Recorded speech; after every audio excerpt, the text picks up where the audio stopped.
Hi hello ఈ రోజు అయితే ఒక మంచి స్వీట్ ఐటమ్ తో మీ ముందుకు వచ్చేసానండి. చిన్న పిల్లలు అయితే చాలా ఇష్టంగా తింటారు. వాళ్ళ కోసం మాత్రమే నేను ఈ స్వీట్ ని ప్రిపేర్ చేశానండి. ఎప్పుడు ఒకేలాంటి స్వీట్స్ తింటే చాలా బోరింగ్ గా ఉంటుంది కదా. సో కొత్తగా అయితే ట్రై చేశాను. టేస్ట్ అయితే చాలా బాగుంది. మీరు కూడా ఖచ్చితంగా ట్రై చేయండి.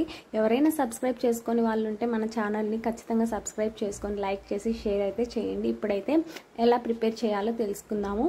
ఒక చిన్న కప్ గోధుమ రవ్వ తీసుకొని ఆ గోధుమ రవ్వనైతే ఫైన్ పౌడర్ కాకుండా కొద్దిగా కోర్సుగా మాత్రమే గ్రైండ్ చేసుకోండి, అంటే బరగ్గా చేసుకోండి. బరగ్గా చేసుకున్న తర్వాత కొబ్బరి పొడిని కూడా యాడ్ చేయండి 2 స్పూన్స్.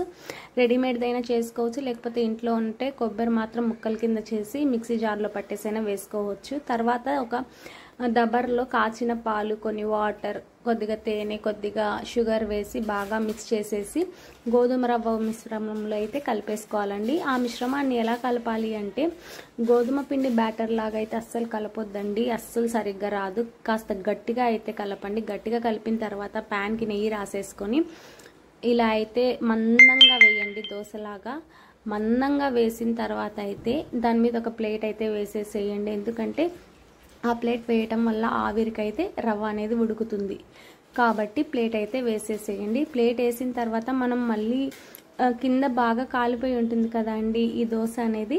సో దీన్ని ఎలా తిప్పాలి అనుకుంటున్నారా? ప్లేట్ ఉంటుంది కదా, ప్లేట్ పైన ఒక చేయి పెట్టి ప్యాన్ ఒక చేతితో పెట్టుకొని బోర్లీ చేసేయండి.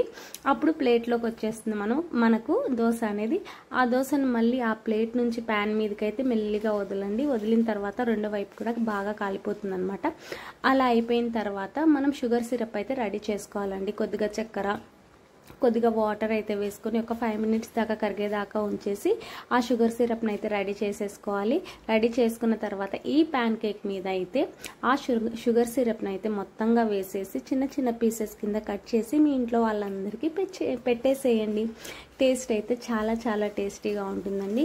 మీరైతే ఖచ్చితంగా నాకు కమెంట్ చేయండి ఎలా ఉంది అనేసి, అంటే తయారు చేసుకున్న తర్వాత తిన్న తర్వాత కమెంట్ చేయండి, ముందే అయితే చేయొద్దండి.